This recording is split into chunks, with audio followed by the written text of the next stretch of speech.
नमस्कार, news nation आप देख रहे हैं। आपके साथ मैं हूं विद्यानाथ झा। बड़ी खबर आपको बताते हैं पश्चिम बंगाल से। बड़ी खबर है जहां आज पीएम तूफान की त्रासदी का हवाई सर्वेक्षण करने गए थे। सर्वेक्षण के बाद समीक्षा बैठक होनी थी। इस बैठक में राज्य की मुख्यमंत्री ममता बनर्जी को भी शामिल होना था, लेकिन सूत्रों से खबर आई है कि ममता बनर्जी इस बैठक में आधे घंटे की देरी से पहुंची। आपको एक बार फिर से बता दें कि ममता बनर्जी ने प्रोटोकॉल तोड़ते हुए प्रधानमंत्री को आधा घंटा इंतजार कराया। इतना ही नहीं, खबर यह भी है कि बैठक में तूफान से जुड़ी रिपोर्ट सौंपकर ममता मीटिंग रूम से बाहर निकल गई थी। यानी साफ तौर पर बंगाल की सीएम ने पीएम का प्रोटोकॉल तोड़ा है। इससे पहले ममता पीएम को रिसीव करने एयरपोर्ट भी नहीं पहुंची थी। अब सवाल यह है कि क्या यह हालिया चुनाव का गुस्सा है, तो ममता बनर्जी के सिर से अभी तक उतरा नहीं है। हालांकि ममता ने बाद में ट्वीट कर सफाई दी है कि उन्हें दीघा में होने वाली बैठक की जानकारी ही नहीं थी। ममता ने सफाई दी है कि वो तूफान से जुड़ी रिपोर्ट पीएम को सौंपने के बाद मीटिंग रूम से बाहर निकली थी। लेकिन सवाल यह है कि पीएम का पद सियासी राजनीति से ऊंचा होता है, क्योंकि पीएम किसी राजनीतिक पार्टी का नहीं होता, बल्कि देश का प्रधानमंत्री वो होता है। और प्रधानमंत्री के प्रोटोकॉल के तहत जो करना चाहिए, वो चाहे किसी भी पार्टी का नेता हो, किसी भी राज्य का मुख्यमंत्री हो, उसको करना होता है। ज्यादा जानकारी के लिए हमारे साथ कोलकाता से हमारे संवाददाता तापस सेन जुड़ गए हैं। उनके पास चलेंगे और उनसे जानेंगे कि आज क्या हुआ। आखिर ममता बनर्जी ने प्रोटोकॉल क्यों तोड़ दिया, और क्या जो ममता बनर्जी कह रही हैं कि उनको मीटिंग के बारे में जानकारी ही नहीं थी, तो आधे घंटे देर से वो कैसे पहुंची, और पहुंची भी तो फिर रिपोर्ट सौंपकर वहां से चली क्यों गई। ये तमाम बड़े सवाल हैं। इस पर हमारे साथ हमारे सहयोगी तापस सेन जुड़े हैं, उनसे बात करेंगे, उनसे पूछेंगे कि आखिर पश्चिम बंगाल में यह चल क्या रहा है। क्या ममता का गुस्सा शांत नहीं हुआ है? क्या ममता बनर्जी चुनाव के दौरान जो हुआ और चुनाव के नतीजा आने के बाद जो हुआ, उससे अभी तक गुस्से में है?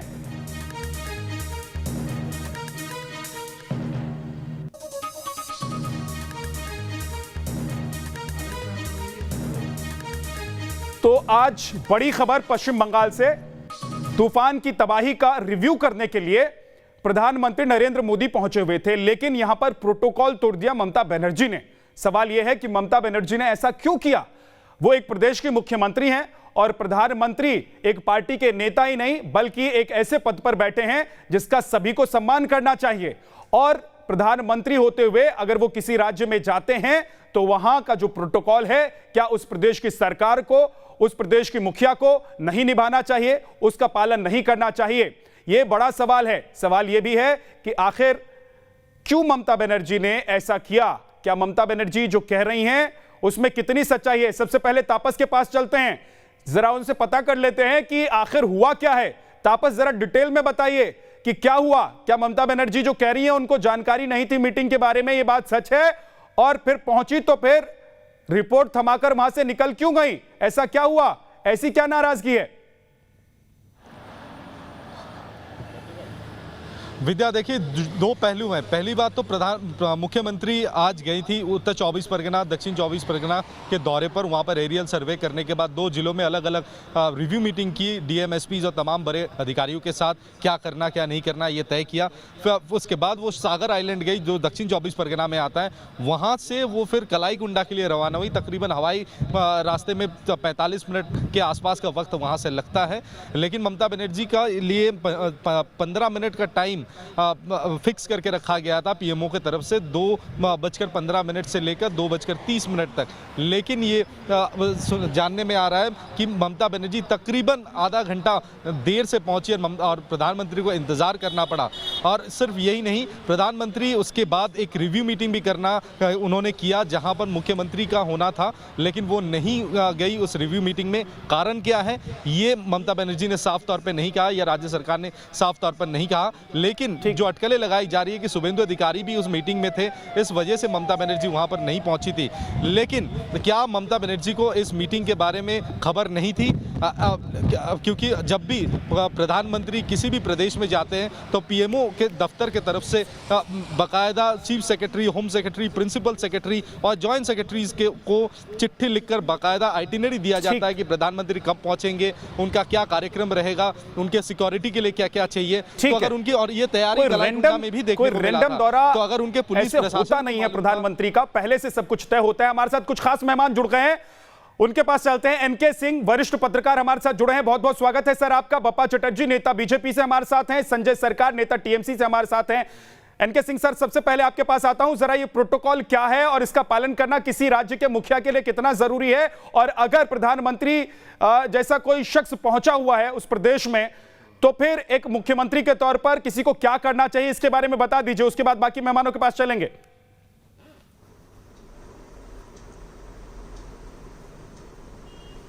देखिए विद्या, इसमें बहुत सिंपल सी बात है कि डेमोक्रेसी और खासकर के फेडरल कॉन्स्टिट्यूशन जो होता है ये म्यूचुअल रेस्पेक्ट पे आधारित होता है। पूरी दुनिया का यही सिद्धांत है कि स्टेट, मान लीजिए चीफ मिनिस्टर है, वो हमेशा प्राइम मिनिस्टर जब आएगा तो वहां जाएगा, रिसीव करेगा। गवर्नर, अगर ऑफिशियल टूर है तो गवर्नर भी जाएगा और प्रधानमंत्री गवर्नर हाउस में रुकेगा। ये कुछ वेस्ट मिनिस्टर सिस्टम से ही आया है। म्यूचुअल रेस्पेक्ट की भावना होती है उसमें, और मुझे नहीं लगता कि ममता बनर्जी का ये कहना कि मुझे पता नहीं था, इस तरह की जो मीटिंग्स होती हैं उसका एक बहुत पहले से ही शेड्यूल होता है, स्टैंडर्ड ऑपरेटिंग प्रोसीजर होता है जो पीएमओ से निकाला जाता है। तो ऐसा नहीं है कि उनको मालूम नहीं था। लिहाजा वहां पे हाँ, अगर आप जा रहे हैं 40 मिनट देर किसी वैलिड रीजन से हुआ है, एरियल डिस्टर्बेंस था जिसकी वजह से हुआ है, क्योंकि हो सकता है उस समय 120 की रफ्तार से चल रही थी हवा, तो हो सकता है कि उसमें दिक्कत हुई हो। अगर ये आप एक्सप्लेन कर दें तो कोई दिक्कत नहीं है, लेकिन प्राइम मिनिस्टर को आधा घंटा बैठना पड़े कि सीएम रिपोर्ट देगा, इसमें कोई दो राय नहीं है कि ये वही नाराजगी है जो बहुत दिनों से चल रही है। लेकिन इसका दूसरा भी पक्ष है, शुभेंदु अधिकारी को वहां बैठाने का कोई, अगर ऑफिशियल मीटिंग है तो लीडर ऑफ अपोजिशन की कैपेसिटी में उनको नहीं बुलाया जा सकता। यह प्रोटोकॉल तो प्रधानमंत्री ने भी तोड़ा है। यही क्या उन्होंने उड़ीसा में किया, यही क्या बाकी जगह जाते हैं तो वहां के लीडर ऑफ अपोजिशन को बुला के ऑफिशियल मीटिंग में बैठाते हैं, इसलिए ये वहां से भी टूटा है। लिहाजा हम ये नहीं कह सकते कि प्रोटोकॉल एक तरफ से टूटा है, दोनों तरफ से टूटा है। लेकिन ममता बनर्जी को फिर भी, चूंकि प्रधानमंत्री गए हैं और राहत देने के लिए गए हैं, लिहाजा एक सौम्य चरित्र लेके जाना था, जो कि ममता ने नहीं किया, और वो भी तब जबकि उनके लोग लगातार बीजेपी के लोगों को मार रहे हैं, और ऐसे में भी प्रधानमंत्री वहां जाते हैं और राहत पैकेज अनाउंस करते हैं। लिहाजा राज्य के हित में उनको चाहिए था कि इस समय पूरा विनम्रता का भाव रखें। ठीक है सर। संजय सरकार, बताइए ऐसा क्यों हुआ, आखिर क्यों प्रोटोकॉल आप लोगों ने तोड़ दिया? क्या ममता बनर्जी जो कह रही हैं कि उनको जानकारी ही नहीं थी प्रधानमंत्री की मीटिंग के बारे में, ऐसा संभव है? मैं पहले एनके सिंह साहब को बयान में हम पहले बात बताना चाहते थे।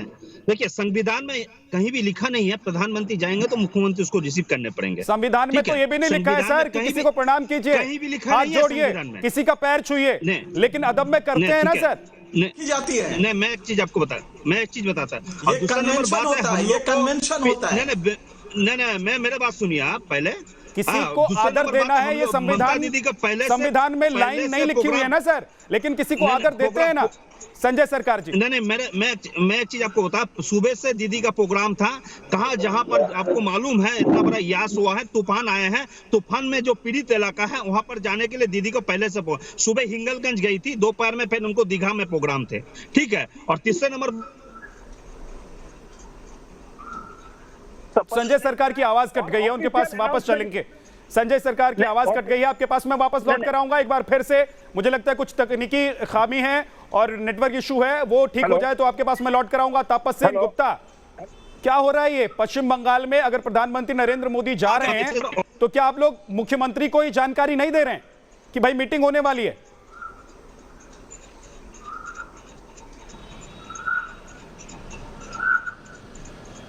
माफ कीजिए बप्पा चटर्जी, नहीं बप्पा चटर्जी, मैं आपसे पूछ रहा हूं। बप्पा चटर्जी, मैं बात तो कंप्लीट नहीं हो जी। मेरे बात कंप्लीट ही नहीं हुआ जी, मेरे बात तो कंप्लीट करने दीजिए। सर आपकी आवाज कट गई थी, ऑडियो प्रॉब्लम हो गई थी। चलिए आप अपनी बात कंप्लीट कर लीजिए, उसके बाद बप्पा चटर्जी के पास मैं आऊंगा। मैं बता रहा हूं, सुबह से दीदी को पीड़ित इलाका में जहां पीड़ित इलाका है वहां पर दीदी को पहले से प्रोग्राम थे। हाँ, पहले सुबह झिंगलगंज में गए हैं, फिर दोपहर में दीघा में प्रोग्राम थे।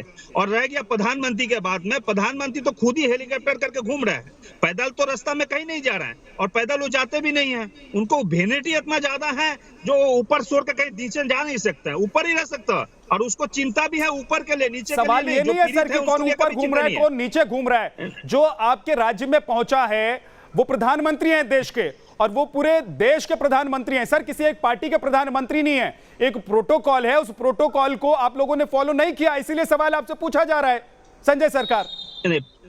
मैं बता रहा हूं, आप जो प्रोटोकॉल के बारे में, प्रोटोकॉल कहां प्रधानमंत्री भी रख रहे हैं? जो विपक्ष का लीडर अभी भी, और विपक्ष का अभी तक भी उसको मतलब जो इंफॉर्मेशन का सहित में उस विपक्ष का लीडर भी नहीं है अभी। सर ये तो बाद में पता चला ना कि विपक्ष का लीडर है या नहीं है, वो वहां बैठा है नहीं बैठा है। पहले तो ममता बनर्जी को ये तय करना था ना कि वहां पहुंचना है कि नहीं पहुंचना है, या फिर वहां पर कोई संजय बैठा हुआ था महाभारत का जो बता रहा था कि देखिए वहां प्रधानमंत्री के साथ फलाना फलाना आदमी बैठा हुआ है, फलाना नेता बैठा हुआ है, और वो बैठा है तो आप नहीं जाएंगे। और ऐसी क्या नाराजगी, जब आपदा आई है तो ऐसी क्या नाराजगी संजय सरकार जी? पॉलिटिकल मीटिंग है क्या? ये पॉलिटिकल मीटिंग है? ये प्रधानमंत्री शुभेंदु अधिकारी को बुलाता, ये पॉलिटिकल मीटिंग है क्या? ये तो पॉलिटिकल मीटिंग।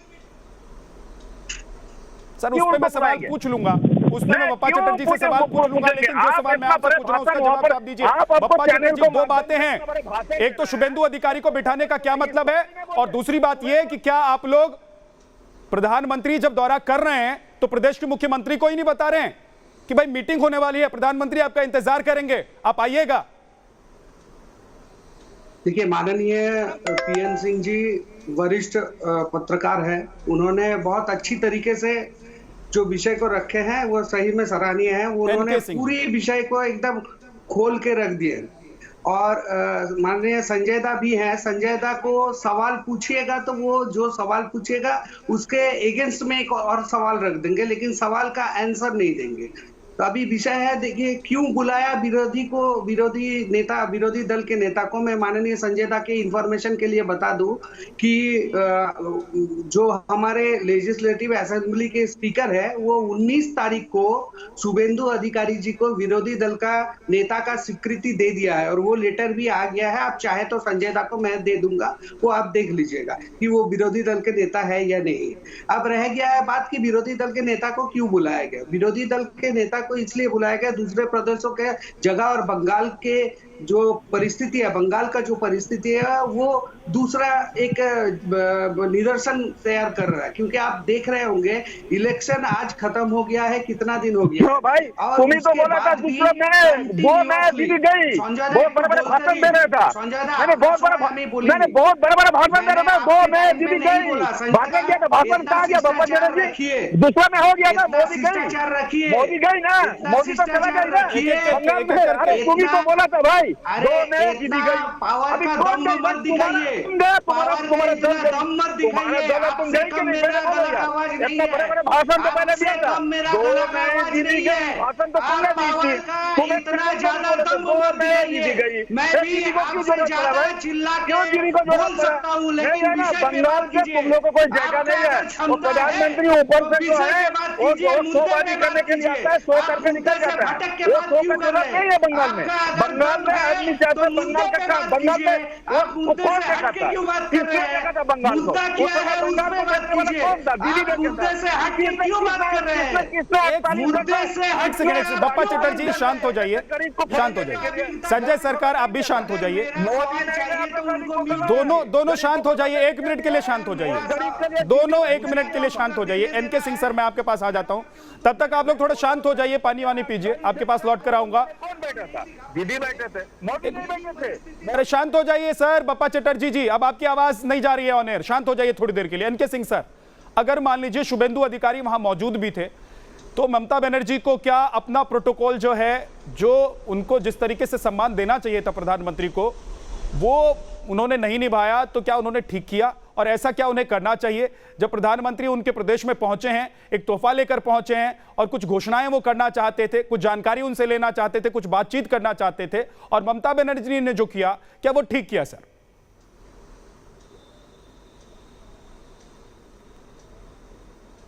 नहीं, देखिए, बहुत ही खराब हुआ है। नॉर्मली पार्लियामेंट्री डेमोक्रेसी में कन्वेंशन पे चलता है, संविधान में सब कुछ नहीं लिखा होता है, ये कन्वेंशंस होते हैं। तो जैसे ही प्रधानमंत्री लैंड करें, वहीं से चीफ मिनिस्टर उन्हीं के साथ बैठ जाता है। और मुझे याद है, ऐसे 50 बार हमने प्रधानमंत्रियों को देखा है जिनके साथ चीफ मिनिस्टर वहीं से बैठ के वो सारे टूर में साथ रहता है और ब्रीफ करता है। लेकिन ये संबंध जब बहुत अच्छे हैं तब की बात है। हम मान सकते हैं कि आपकी नाराजगी अपनी जगह है, लेकिन कम से कम इस समय तो राज्य का भला हो रहा था।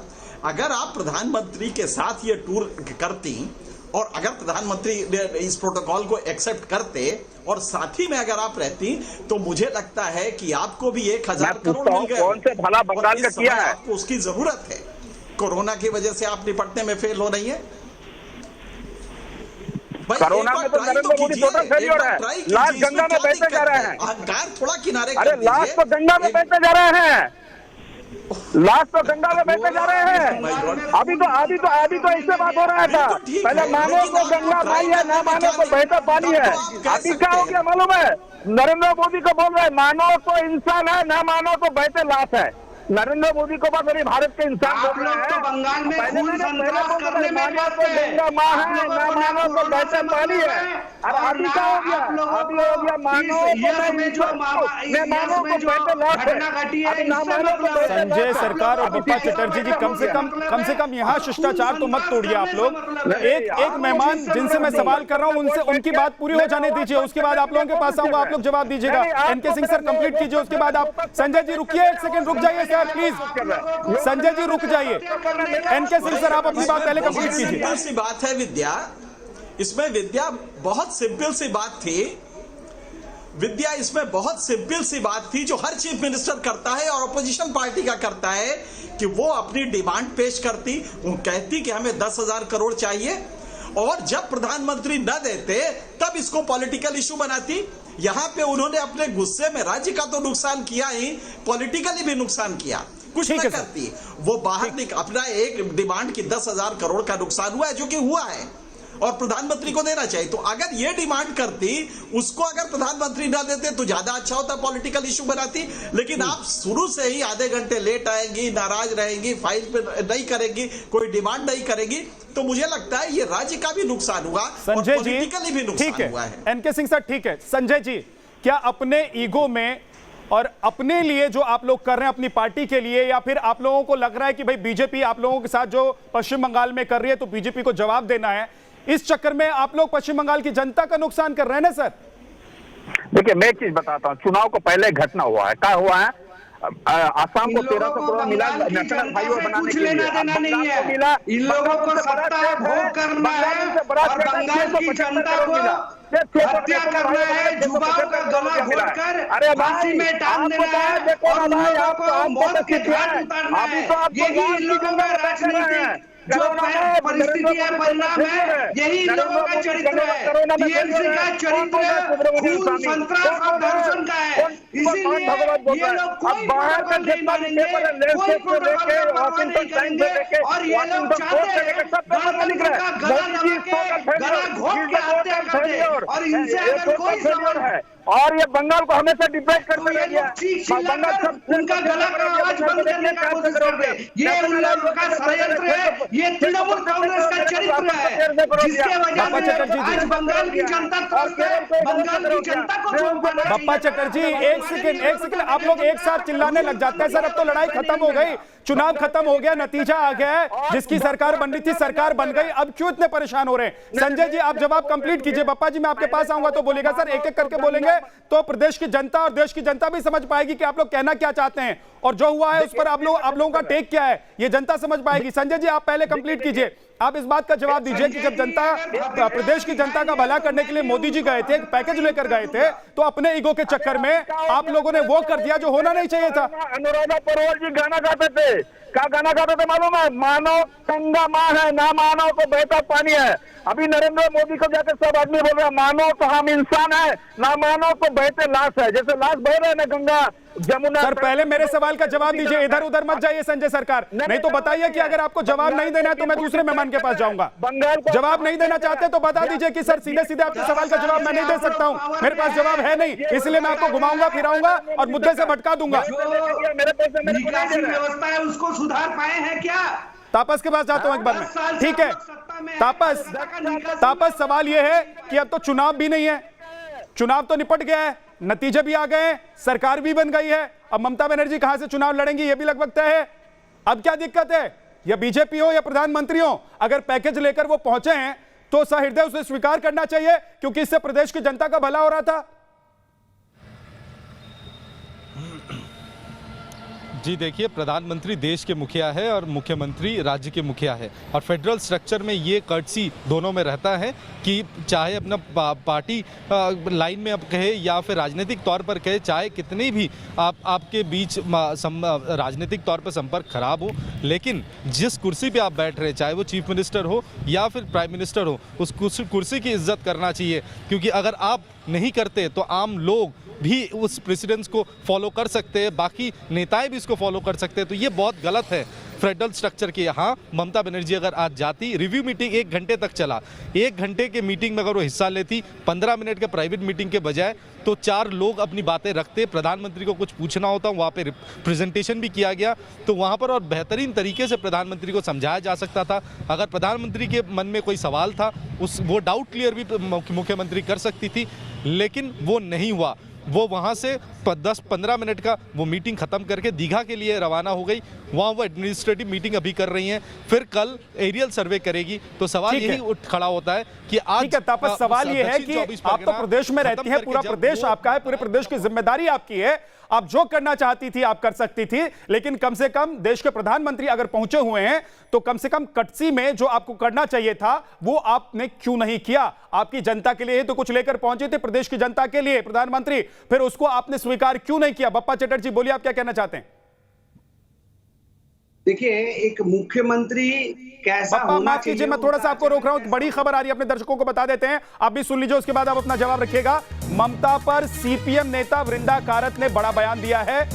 दोनों के घमंड में बंगाल की जनता का नुकसान होना तय है और ये होना नहीं चाहिए, ये वो कह रही हैं। साइक्लोन रिव्यू मीटिंग में 30 मिनट देरी से पहुंची है ममता बनर्जी।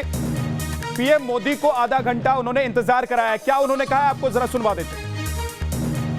देखिए, क्या सच है नहीं है मैं नहीं कह सकती हूँ, लेकिन हाँ ये ज़रूर है कि दोनों की ईगो की क्लैश में, दोनों की घमंड की क्लैश में बंगाल की जनता का नुकसान नहीं होना चाहिए। क्या बप्पा चटर्जी ये घमंड की लड़ाई है, एक दूसरे की घमंड की वजह से नुकसान जो है वो जनता उठा रही है? देखिए, घमंड तो दीदी को है ही, इसमें कोई दो राय नहीं है, क्योंकि माननीय प्रधानमंत्री जी सबका साथ सबका विकास यही स्लोगन लेके पहुंचे हुए हैं और यही काम करने के लिए उन्होंने रिव्यू मीटिंग भी रखा था। तो क्यों नहीं गई और क्यों आधा घंटा बाद पहुंची, ये तो संजय सरकार और माननीय मुख्यमंत्री ममता बनर्जी जवाब देंगे। इसके लिए मैं जिम्मेदारी नहीं लेता हूं, क्योंकि ये मेरा जिम्मेदारी में है भी नहीं। मैं जो बात बोलना चाहता हूं वो विषय ये है कि एक मुख्यमंत्री का एटीट्यूड क्या होना चाहिए। ये नवीन पटनायक जी उड़ीसा के प्रधानमंत्री, हमारे प्रतिवेशी राज्य के हैं, उन्होंने एक उदाहरण खड़ा किया है, एक उदाहरण स्वरूप रखा है कि उनका व्यवहार और उनका जो अप्रोच है, माननीय प्रधानमंत्री को उन्होंने जो अप्रोच किया है कि राज्य की जो आपदा लड़ाई है, जो आपदा आई है उसके विरुद्ध में जो लड़ाई है, वो लड़ाई वो खुद स्वयं से लड़ना चाहते हैं। वो केंद्र से किसी भी तरह का सहायता के लिए अभी प्रेशराइज नहीं करना चाहते, क्योंकि कोरोना के इस दौर में। तो ये नवीन पटनायक जी से मैं कहूंगा कि पूरे भारतवर्ष के जितने मुख्यमंत्री हैं उनसे ये सीख लेनी चाहिए। ठीक है बप्पा चटर्जी, जिस तरह से एक निदर्शन। एनके सिंह सर, अब आखिरी सवाल, वक्त खत्म हो रहा है, आखिरी सवाल आपसे कि क्या जो बप्पा चटर्जी कह रहे हैं कि नवीन पटनायक से ममता बनर्जी को सीख लेनी चाहिए, क्या नवीन पटनायक ने जिस तरीके से प्रधानमंत्री के साथ रह के मुआयना कराया उन्होंने जो बातें पूछनी थी एक दूसरे के साथ बात की, जो हुआ उड़ीसा में, क्या वो पश्चिम बंगाल में नहीं हो सकता है कभी? क्या